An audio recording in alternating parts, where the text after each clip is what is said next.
We all know Rachel just keeps the chairs warm. She's not exactly irreplaceable. He said it loud enough for the whole room to hear. Right after shaking my hand. Right after smiling at me with that sharp, white-toothed grin that made you think he had a soul. It was the quarterly all-hands. Our entire division was packed into that glass-walled conference room overlooking downtown, 22 floors up, where the windows never opened and the air always smelled faintly of ambition and burnt coffee. They'd just finished announcing that we'd exceeded our revenue targets for the quarter. And then it came. A round of applause for the sales team, a nod to the design crew, a passing mention of operations and support, which technically included me, but I wasn't invited to the stage. I wasn't even given a seat at the front row like last time. I stood like a leftover thought near the back, between a potted plant and the tech guy who kept nervously adjusting the mic levels. And then came Mark, my boss, vice president of strategy, the man who once told me I was the glue, but now wouldn't even pass me the stapler. He took the mic like he was at the Oscars, smoothed his blazer, laughed that fake laugh into the crowd. And of course, he added, pausing for effect, let's not forget Rachel in compliance. She's been a constant presence. The room chuckled, not loud, just enough to sting. He wasn't done. We all know Rachel just keeps the chairs warm. She's not exactly irreplaceable. And this time it was silence that followed, a weighted, breath-holding kind of silence. I felt every eye turn my way, then quickly turn away. Someone coughed, another shifted in their seat. The intern's fingers froze mid-type. I didn't move, I didn't smile, I didn't speak. I just stared, not at Mark but at the floor tile under his shoe, where someone had once dropped a pen and left a small ink stain, like a bruise on the carpet.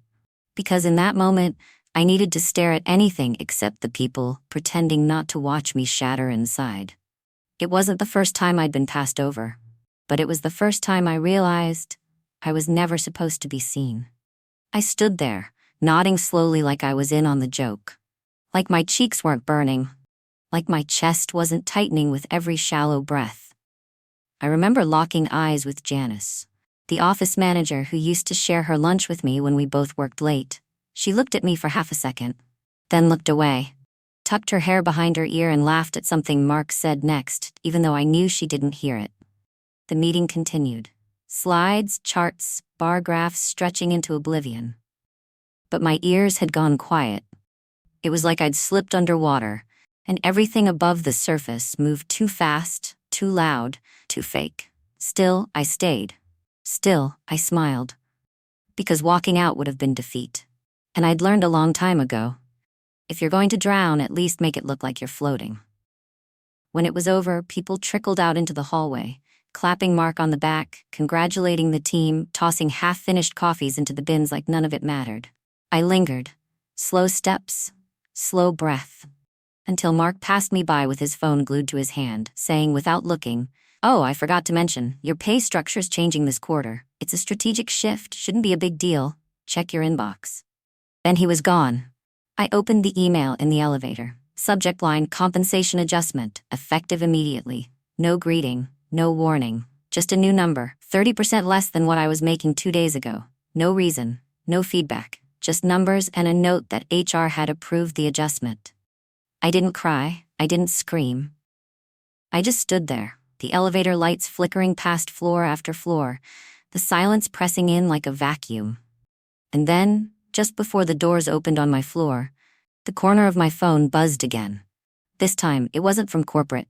It was a message from an old friend I hadn't heard from in months. Just 5 words. Still compiling that audit file? I stared at the screen, motionless.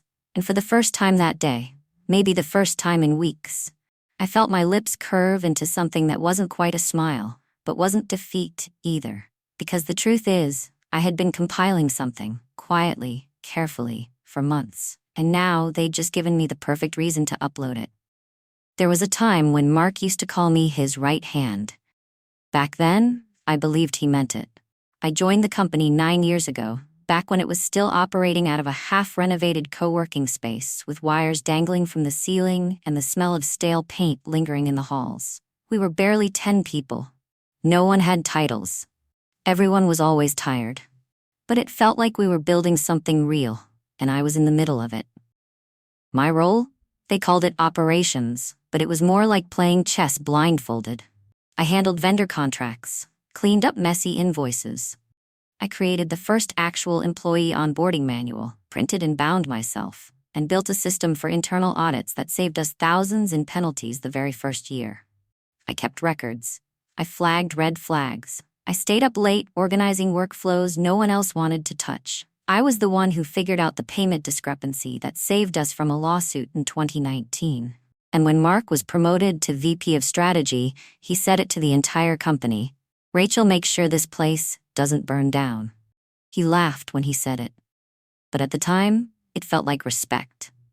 I was the one who negotiated with HR to get our part-time workers full dental.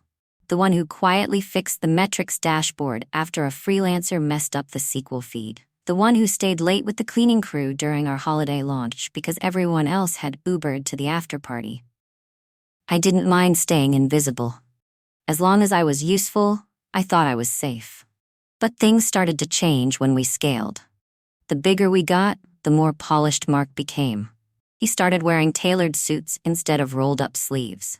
Started spending more time behind closed doors than on the floor with the team. And one day, without warning, he stopped looping me in. It started small, a recurring Monday meeting that was suddenly moved to Friday, but I wasn't told. An internal memo I never saw. A new team dashboard that went live using the very compliant structure I built, but with someone else's name listed as lead. I remember asking him about it once. He smiled, casual as always, and said, "Oh right, must have been an oversight. You know how fast things move." But the look in his eyes wasn't forgetful. It was calculated. Still, I told myself not to take it personally. I'd been in the background so long, maybe they just forgot how loud I could be. But then came the conference.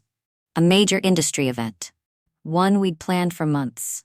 I drafted the talking points, revised the pitch deck 3 times, and even coached the junior analyst who would be doing the intro. It was supposed to be the biggest exposure we'd had in years. And yet, when the final lineup was published, my name wasn't on it. No thank you, no contributor credit, nothing. Just Mark, listed as keynote speaker. And beneath him, Sarah, a fresh hire from another firm who I'd trained myself. That's when the air shifted. Even the interns started looking at me differently, like I'd missed a step, like I wasn't needed anymore. And yet I kept going. Because that's what people like me do. We show up, we keep records, we remember. By Q3, it wasn't just me being overlooked. It was like I'd been erased. Emails about high-level compliance changes. I found out about them from staff meetings, the same time the interns did. Meeting invites that used to land in my inbox first now skipped me entirely. And one afternoon, I walked into a strategy review session just to see my desk rearranged to face the wall, like I was back in school getting punished. No one said anything. Not even Janice, who used to call me her work wife. She just glanced up briefly and muttered, "New layout, Mark wants it this way." I laughed, softly, because if I didn't laugh, I might have said what I was actually thinking. Instead, I sat down, adjusted my monitor, opened Excel like it was a lifeline. That night, I started something new. I opened a private folder on my home desktop and named it, Just in Case. Inside, I began saving everything. Not in anger, not even in fear. Just precision. Policy updates that were never circulated. Expense approvals signed by Mark that didn't match the receipts. Payroll documents with strange irregularities I couldn't unsee. Bonuses for execs days before quarterly losses were declared. I wasn't planning anything. Not yet. But I was tired of being the one who cleaned up everyone else's mess without anyone knowing I'd even been in the room. Then came December. Holiday party season. Mark gave a toast at the company dinner. It was glittery and warm, all smiles and champagne. He praised the sales team, the branding crew, even the office decorator. He joked about long nights and the people who made the magic happen behind the scenes. I wasn't mentioned. Again. And yet, the next morning, I was the one who unclogged the budget discrepancy from the Q4 spend report that saved us from an audit. No thank you, no acknowledgement. But this time, no disappointment either. Just a dull, growing clarity. I wasn't invisible by accident. I was being kept out on purpose. What I didn't realize, not fully, was how far Mark was willing to go to keep it that way. Because 2 weeks later, I got called into HR. They said it was just a routine compensation review. Said that in light of departmental realignment, they'd be adjusting my pay structure. Said it was nothing personal, just business. I nodded. Said I understood. Then I went home, opened my just-in-case folder, and started a new subfolder. I called this one Audit 2024. And I started reaching out, quietly. An old contact in finance, a friend in legal, a former colleague who left after a compliance dispute and now worked for a rival firm. Each conversation was casual. Each file I gathered, carefully labeled. Each day, I added a new piece to the puzzle. Because I knew something Mark didn't. He'd spent months cutting me out, thinking I wouldn't notice. But I'd spent years watching his blind spots. And unlike him, I always took notes. I knew the moment I walked into that room, something was off. There was a stillness in the air. Not the usual pre-meeting hum of side conversations and paper rustling, no clinking coffee cups, no awkward jokes from the junior staff, just a heavy, sterile silence, the kind that knows it's about to watch someone bleed. It was a Tuesday. Quarterly budget review. A standing meeting on the calendar, one I'd attended for 8 years straight. And yet this time, when I stepped inside, the energy shifted like someone had slammed a door behind me. Mark was already at the far end of the table. His suit was darker than usual, like he'd dressed for a funeral, though I didn't realize it was mine. He didn't nod, didn't greet me, just tapped the side of his tablet, and the projection on the screen flickered to life. Q2 Performance Review, Staff Optimization Strategy. I felt it in my chest first. That slow, crawling tightness like someone pressing down. Not hard, just steady. Just enough to keep me from breathing all the way in. He clicked to the next slide. A pie chart. Sliced, clean, sterile. Each color-coded wedge labeled with cost-cutting initiatives. One of them, I saw it before he could say it, was Operations Support Reallocation. He didn't look at me. Not once. He just spoke to the room like I wasn't there. We've identified redundancies in admin-facing roles. These reallocations are necessary to free up resources for client-side expansion. Someone near me scribbled something down. Someone else cleared their throat. I couldn't move. He kept going. Each word clipped, measured, like he'd practiced it in the mirror. This is a strategic shift, a necessary evolution. We appreciate the contributions of all departments, but at this stage of growth, not all functions will carry forward. It landed like a punch, masked as a handshake. That was it. No name, no eye contact, just gone. I was being deleted in real time, and still no one looked at me, except one. Emma, junior analyst, 25 maybe, started 6 months ago. She didn't say anything, but her hand froze over her notepad. Her eyes met mine for a second longer than they were supposed to. Then she nodded, just slightly, like she was saying, I see it. And somehow that tiny nod was the first breath I'd taken in minutes. Because I hadn't come to that meeting unarmed. In my purse, zipped in the inner pocket under a stack of notes no one ever asked for, sat a small navy blue flash drive, labeled in tiny silver letters, Q4 score F22 audit clean. It looked ordinary. It wasn't. It held 6 months' worth of compiled discrepancies, bonus schedules, shadow approvals, vendor overpayments to ghost firms marked contracted, all flagged, time-stamped, and cross-referenced. It wasn't revenge, it was record-keeping. And I had been very thorough. But I hadn't planned to use it, not yet. Not until that exact moment when I realized he wasn't just cutting my pay. He was cutting me loose. Worse, he was doing it so no one would ask why. I sat perfectly still as the room moved on without me. One by one, team leads rattled off updates, projections, timelines, slide after slide after slide. Each one felt like a layer of dirt thrown over a coffin I hadn't agreed to lie in. I heard Mark laugh at one point. He laughed. Said something about agility and forward-thinking culture. And yet, no one addressed the obvious. That someone in the room, me, had just been publicly written off, strategically reallocated like an expired license. I don't know if they noticed I wasn't taking notes. I don't know if they cared. But what I do know is this. I wasn't angry. Not then, I was still. The kind of still that comes when there's nothing left to lose. When the only thing louder than humiliation is clarity. So I waited, let them talk, let them finish. And just as Mark stood to close the meeting, like this was just another Tuesday, like no one had just been buried alive at table 3, I slowly reached into my bag. I didn't speak. I didn't have to. I pulled out the flash drive, set it gently on the table in front of me. Then, with the same fingers that once built the compliant structure they were now trying to bury, I slid it across the polished wood, straight to Emma. The whole room turned at the sound. Just a soft plastic click against the surface, but it rang like a gunshot in that kind of silence. Emma blinked. Her brows lifted. I didn't explain, just looked her in the eye and said softly, "Run the folder marked transfers. No password." Mark's face dropped, not immediately, but in that slow, dawning way a man realizes the roof is caving in and there's nowhere left to stand. He started toward me, laughing like it was a joke. "Rachel, what is this? We're in a budget meeting." But I was already standing, not storming, not grandstanding, just leaving. And right as I reached the door, Emma's voice stopped the room cold. "There are duplicate line items in Q3 expenditures. One approved by Mark, one approved by... Wait, this name's not on file. Who's DevTech Logistics?" Dead silence. Mark turned pale. Someone else, from finance, leaned forward. "That vendor isn't in our system." I didn't look back. I didn't have to. Because as the door clicked shut behind me, I could already hear it, the beginning of the unraveling, and I thought, now they'll see. You'd think a man like Mark would lie low after something like that. You'd think he'd stay behind the scenes, plug the holes, smooth it all over with PR phrases like "we're looking into it" or "we take this seriously." But no, he doubled down. Exactly 1 week after that budget meeting, 7 days after Emma read that name aloud and the room fell silent, he scheduled an all-company town hall.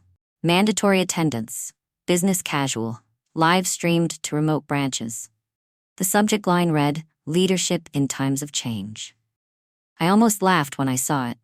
The man was trying to rewrite the ending while the story was still unfolding. I showed up early that day, not to be noble, but because I wanted a seat near the back, in the shadows. I didn't want to be the center of attention. Not yet. Not ever, if I could help it.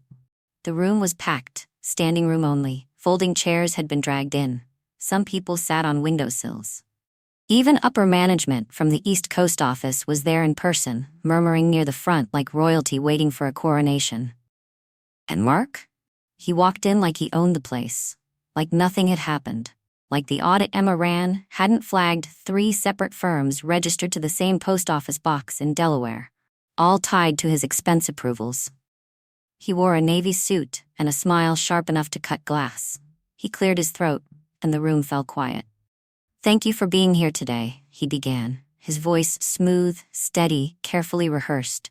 "I know there's been a lot of noise lately, and I want to address it directly." He paused. Let the silence grow. "I've dedicated the last 11 years to this company," he said, "and I've always acted in its best interest, so let me be absolutely clear." But he didn't get to finish that sentence, because that's when a hand went up. From the middle of the crowd. Small, steady. "Emma." Mark faltered for just a split second, blinked like a light switch flickered behind his eyes, then recovered. "Yes, Emma?" She stood. Her voice didn't shake. "Can we go over the vendor list from Q3 again?" she asked, holding a single printed sheet. "Specifically the ones marked external compliance support?" The room shifted. Heads turned. Phones lowered. You could feel the temperature drop. Mark hesitated, only a beat, then smiled again, thinner now. "That's being handled internally. We'll address that offline." "I think it's worth discussing publicly," she said, louder this time, "since it involves public funds." Someone near me exhaled, sharply, like they'd been holding their breath. And then, almost casually, Emma turned and looked straight at me. "Rachel," she said, "you were listed as the oversight contact for those firms, correct?" The entire room turned with her, and just like that, I was standing. I didn't raise my voice. I didn't have to. "Yes," I said. "Those firms were submitted through my old audit flow, but they weren't mine." "You could have heard a pen drop." Emma nodded. "And you flagged them internally, twice, but the approvals still went through." Now it was no longer a Q&A, it was an unraveling. I stepped forward, just 1 row. Just enough for people to see me clearly now. Not a shadow, not a rumor. Just me, the woman they tried to erase. And I spoke calmly, the way you do when you've told the truth so many times you don't have to memorize it. I submitted those red flags in July and again in September. Both times the audit queue was redirected. I have the emails, the timestamps, the original documents, and the names of the proxies used. A screen behind Mark flickered to life. It wasn't part of the plan, but someone from AV maybe, had pulled up the folder Emma had opened days ago. The file names lit up the wall like neon warnings: devtechlogistics.pdf, Q3 overrides route b.zip, expense trail Delaware comp.pdf. Mark tried to keep speaking, tried to pivot. This isn't the place for internal data. We should be handling this through. Legal has already seen it, I said, and just like that, everything stopped. No more side glances, no more throat clearing. The silence wasn't awkward anymore, it was stunned. I stepped up beside Emma. Not in front of her. Beside her. That mattered. She'd held the room open, I was just walking through it. Then a voice came from the back of the room, one I hadn't heard in nearly a year. Is it true he backdated approvals? It was Brian, former head of procurement, let go last spring, supposedly budget cuts. But now I saw it in his eyes. He'd known something wasn't right. I didn't answer. I didn't need to. Because then Janice stood up, and Martin from finance, and someone I didn't even know from the Chicago branch called out, "We've got 3 invoices that match those vendors too." And just like that, the tide didn't just turn, it swept the room. Mark's voice cracked then. For the first time in 11 years, it cracked. We should take this offline." "No," said Emma. Just one word, but it landed like a gavel. "No," I echoed, and I turned fully to the crowd. "Here's what's going to happen," I said, calm and clear. "I'm submitting a full report to compliance, HR, and our external auditors. Every document is traceable, every expense is accounted for. I've made sure of that." And then I looked directly at Mark. "And if you'd like to dispute anything I said, you'll need more than a microphone." His jaw moved, but no words came. And then the CEO walked in. Apparently someone had texted him mid-meeting. He scanned the room, looked at the screen, looked at Mark and said one thing. "Mark, my office." No yelling, no scene, but the effect was the same. Mark didn't even grab his tablet, he walked out. Alone. And this time, not a single person followed him. The door shut behind him with a soft finality that made the whole room feel new. The fallout started before the room even emptied. People weren't whispering anymore. They were texting, forwarding files, taking notes, asking quiet questions that had waited too long for permission. Within the hour, Mark's calendar access was restricted. By the end of the day, his company-issued laptop was retrieved. And that night, a short internal memo went out. Effective immediately, Mark C. will be on an extended leave of absence pending internal review. No spin, no pursuing other opportunities. Just gone. I didn't gloat, I didn't celebrate. I went home, made tea, and sat in my kitchen with the light off. Not because I was sad, but because I was tired in a way that felt holy. The next morning, my inbox looked different.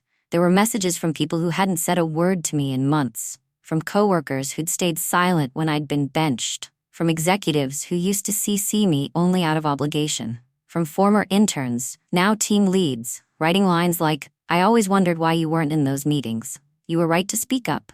And one that just read, "I'm sorry, we all should have done more." But the one that stopped me cold was from the CEO. Just 3 words. "My office, noon." No subject line, no body text, just that. I showed up early, sat outside his office like it was a principal's office, hands folded, heart quiet. He let me in without a word, closed the door, didn't offer coffee, didn't sit behind his desk. He stood. "I read the audit," he said. "All of it." I nodded once. He stared at me like he was still seeing past the version of me Mark had painted. Then finally, "We owe you more than an apology." He didn't elaborate, he didn't need to. The phrase hung in the air, heavier than a formal offer, more human than a settlement. He handed me a folder.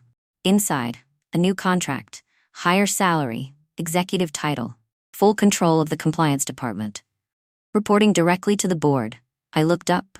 "This is yours," he said, "if you want it." And for a moment, I almost reached for the pen. But then I thought about that night. Sitting in the dark, drinking tea like it was a ritual for the dead. The kind of stillness that teaches you how much of your life you've spent trying to prove you belonged in rooms that never saw you. And I said, "No." His brows lifted. "I'm not coming back," I said quietly. "Not to this version of me, not to this place." He didn't argue. He just nodded. The kind of nod men give when they know they've lost something they don't quite deserve to keep. "I figured you might say that," he said. Then he handed me something else. A recommendation letter. Glowing, Signed, sealed. As I walked out past glass walls and tight smiles, I didn't look back, because I didn't need to. People didn't avoid my eyes anymore. Some gave a nod, some even smiled. A few whispered, "Good for you." But the best part? Silence. No more slights hidden behind passive tone, no more side looks, no more pretending. Just space, air, something clean. A week later, Mark's name was scrubbed from the org chart. 3 vendor contracts were canceled, a formal review committee was assembled, and I was quietly asked if I'd be willing to consult as an external advisor. I said yes, but on one condition: I don't work from inside. Not anymore. And just like that, justice didn't feel like fireworks. It felt like breath. Some mornings, I still wake up before the sun, not because I have to anymore, but because my body hasn't quite forgotten what it meant to be ready, always. Ready to prove, to prepare, to brace. And then I remember, I don't live in that world anymore. Now I wake up slow. I make coffee in silence, the good kind, bold, no sugar. I water my succulents. I answer a few client emails. Sometimes I teach a virtual workshop from my kitchen table, wearing jeans and a linen blouse that no longer has to hide stress sweat. But the best mornings? They're when I have nothing urgent. Just a pen, a notebook, and time to breathe. The other day, I was sitting in the park, the one with the crooked bench under the oak tree, when a woman in her early 50s sat beside me. She had that look. The quiet one people get when they're still trying to figure out how much of their story they're allowed to tell. She looked at my open planner, then at my laptop bag with the frayed strap, and asked, "Do you miss it? The corporate life?"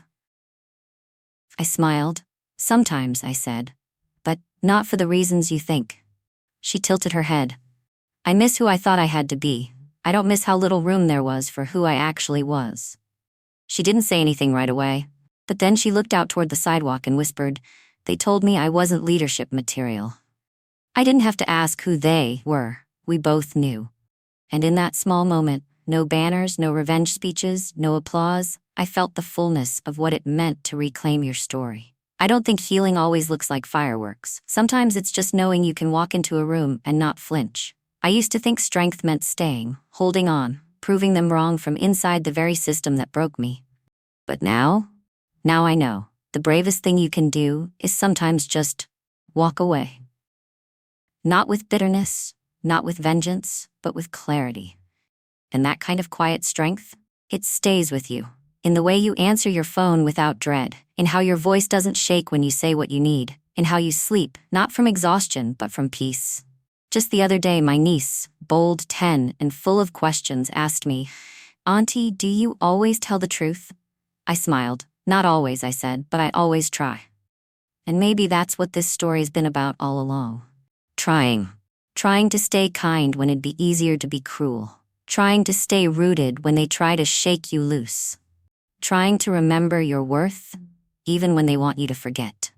If you've ever been overlooked, silenced, or made to feel like you didn't belong in your own success, this story was for you. You're not what they called you. You're what you choose next. And the fact that you're still here? That matters more than you know. If this story stirred something in you, tell me in the comments. I'd love to hear your version. Your truth. And if there's someone who needs to hear this today, send it to them. Let them know they're not alone. And if you'd like to hear more stories like this, ones that speak to the quiet battles behind closed doors, you can stick around by subscribing. We're building a space here for the ones who've been quiet too long. You're welcome here, always.